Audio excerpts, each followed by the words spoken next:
এবং নির্বাচন কমিশন দলীয় প্রভাবের বাহিরে গিয়ে কতটুকু নিরপেক্ষ হতে পারবে সেই বিষয়ে আমাদের সন্দেহের জায়গা রয়েছে।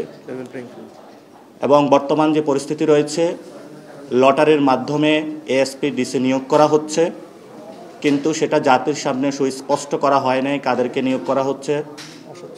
এটা অস্বচ্ছ প্রক্রিয়ার মধ্যে করা হচ্ছে এবং সরকার গণভোটের যে প্রশ্নবোধক চিহ্নগুলো রেখেছিল সে বিষয়ে আমরা সুস্পষ্ট ব্যাখ্যা চেয়েছিলাম।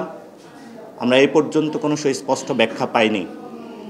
নির্বাচনে আমরা যাচ্ছি, আমরা এই নির্বাচনে পুরো দেশবাসীকে বলবো, আপনারা ভোট কেন্দ্র জনগণের হোক।